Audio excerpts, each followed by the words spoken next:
Continuing our series from the other week, we're going to be talking about Space Marines this week. However, if you're new to miniature painting, this can also be applied to science fiction armor.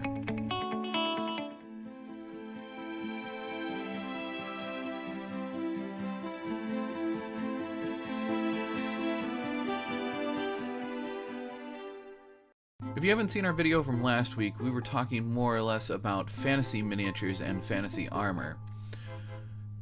If you're more interested in this video, please understand that the format that we're sticking with and why we're painting things in the order we're painting them is because we're following along with the same format from the previous video.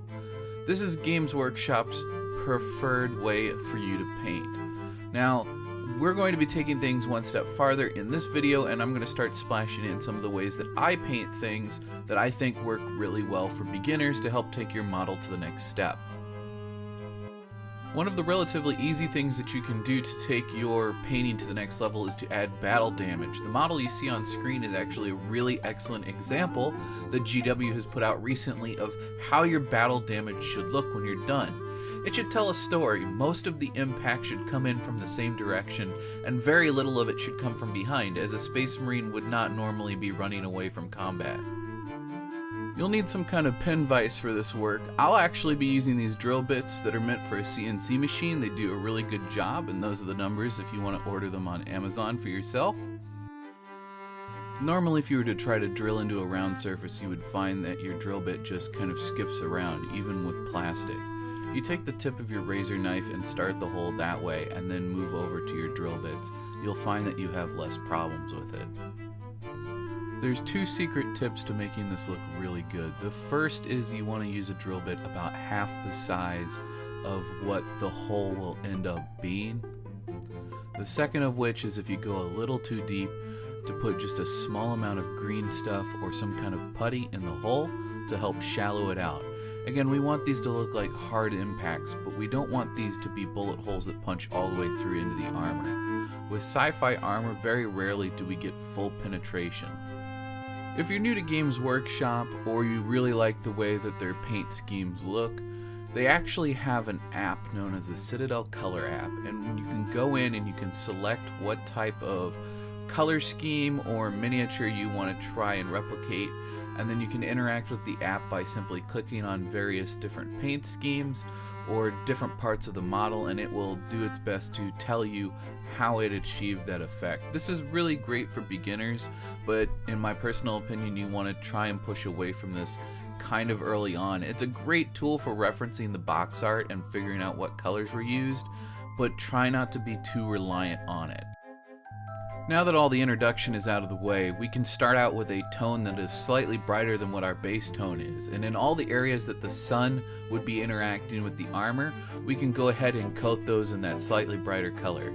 So in this case, the shoulder pauldrons, the top of the jetpack, and some parts of the legs. Now we're staying away from the head, and this is specifically because I plan to change the color to red later on, so that it can look more like a captain miniature, similar to the cover of the Space Marine Codex book. Moving swiftly on into edge highlighting. Now this is a diligence due, like take your time and make sure you do this right. Now we are using Telsius blue in this case, as it's a nice bright vibrant blue. And one of the things that we want to do is we want to focus on all of those raised edges.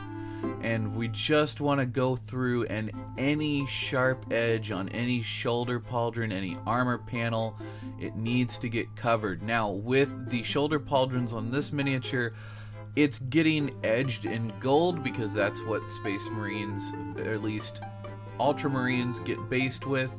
And I want to keep that true, and I don't want to muddy up the colors by getting too much of different colors of blue, as we've already put a highlight on these shoulder pauldrons. So I do stay away from adding additional highlights, but as you can see, everywhere else is getting covered in this Telsius blue. Now if it's a place on the model where you're having a hard time getting a hold of it, meaning like behind the jetpack or whatever, that's fine, you can leave that. No one's really gonna see it anyway unless you're doing this for a competition. My next step was going ahead and putting on a nice base tone for our reds for the helmet. I started with corn red and then went to Mephiston red after I got a nice smooth finish with none of that blue showing through. Then I edge highlight all of that red with some really thin lines of Jericho orange. Now you'll see that I don't completely cover everything. I end up going down the little mohawk vent about a third of the way. I cover the bridge of the nose and above the eye sockets, and I also cover up the top of the little ear covers. I don't completely cover the head of the miniature. I don't want it to be distracting from all angles, but when you're looking at it head on, I want your eyes to focus on that face, which is why I pick the areas I do to highlight and leave everything else. Next, I went ahead with Retributor armor and I covered the entire chest ornament, we'll call it, the Aquila, with gold. Now I did leave the skull as I wanted to paint this to look like actual bone later on, and we do end up using a wash on top of this to really make it look like a more regal aged gold as opposed to a freshly applied gold later on, so we don't need to worry about putting any edge highlights on this. As long as we have the paint on our palette, let's go ahead and paint the edges of the shoulder pauldrons. Now if you get a little bit in the middle there like I did, you can just wet your brush down and then flood out the surface of the model to kind of act like an eraser and pull that back off. Now you may end up needing to go back over it with some paint like I did, but oftentimes if you catch it close enough to when you first make the mistake, you can just clean out your brush, flood the brush with water, and then flood the area with water and literally use your brush like an eraser. Unfortunately, I did a really bad job at recording this, but what we're doing now is recording the soft armor parts. So the nook of the arm, behind the knee, going up through the thighs into the hip region. There are some what appear to be almost like rubbery gasket type material, and those are soft armor parts. And a really good way to paint those, especially if you used a really bright blue or any other bright color, you can actually water down your black. In this case we're using Abaddon black, and you water it down and you apply it in a couple of thin coats, and what that does is it does your base coating, your highlighting, and your washing all at once, because most of the color settles in the recesses in between the grooves of that gasket looking material, and then it also tints the surface of the blue to be this really dark bluish gray. And when it's all said and done, it looks a completely different color from what it started, and it just does all three of those steps at once. Now you're going to want to go ahead and use whatever the sharpest detail brush you've got is for painting the gun, as when we start to lay in all the different tones, you're going to make a mess with as small as this is. First and foremost, we're starting out with lead belcher on everything that needs to be silver, and make sure your camera is out of focus. Secondly, we want to go ahead and anything that needs to be black, we're going to go ahead and paint that in Abaddon black. Now you could dry brush this with a bit of Scavenge Blight Dinge, but this doesn't need to be the highlight of the model, so unless you're going to paint this for a competition or you want this to be a focal point of your army, I would just recommend leaving it well enough alone. Now as long as you got that silver on your wet palette or your dry palette, go ahead and take all those bullet holes and go ahead and add your silver to it. Now you could choose to add a little bit of etching to some of the more rugged surfaces, such as knees that would see a lot of action, or perhaps even up in around the shoulder and head region. I also forgot to put some of that on the neck cowl, which we cut up, so don't forget to do that if you followed along at home. Now I end up using Xandri Dust for all of the parchment and fabric on this miniature. Now do your best to get your arm in shot as much as possible so the autofocus freaks out and forgets that it's supposed to be recording the miniature. There is both all of the skulls on this miniature as well as all of the parchment that ends up getting this tone as well, and I end up mixing Rakharthfesh in just to kind of brighten things up a bit. Now once again, with a good detail brush, you want to come in and start painting up all of the leather. That's going to be all the pouches on the back as well as the belt. Now if he has a pistol holster, that's another great place to do this technique. We then want to go ahead and come back in with a bit of that Xandri dust to do the initial highlights, and we want to do a scraggly highlight, meaning we don't want to do a straight line. This is going to help make the leather look worn out and old, and you can even come in with a slightly brighter tone after that, although you don't really need to. If it gets a little too bright, you can hit the whole thing with some Agrax Earthshade, and that'll help knock the color back down and bring the leather tones back to that Xandri dust highlight. Now, if you've made it this far and you're looking with something like this, congratulations. This is a great looking Space Marine, and it'd be great for tournament standard. You could stop here and paint the base, but we're going to take things one step further with a little bit of Tamiya panel lining. Now again, I understand that this is a product not everybody has, but it is worth investing in as it is a wonderful enamel wash.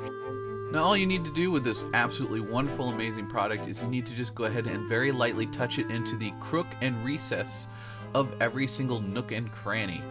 Basically, if there is an armor panel on top of an armor panel, just touch it lightly into that little crack or recess and it just soaks right in. You can see the capillary action of the oil wash, or in this case enamel wash, is just going everywhere. The second it touches the model, it looks absolutely wonderful. Now if you get a little heavy-handed with this, you can take some mineral spirits and you can wipe it back off, but if you get it while it's still wet, you can just wipe it with your finger and it's gonna be just fine. We're getting toward the end of everything, so let's go ahead and paint the purity seal. Now I am starting with a mix of Jericho orange and corn red. Now you could just use Emperor's Children, but I wanted to do things the fun way because I just don't happen to have any Emperor's Children. You're just going to keep mixing white into the mix after this until you get a nice bright pink, and then you're going to keep reapplying that until you get the waxy tone that you want.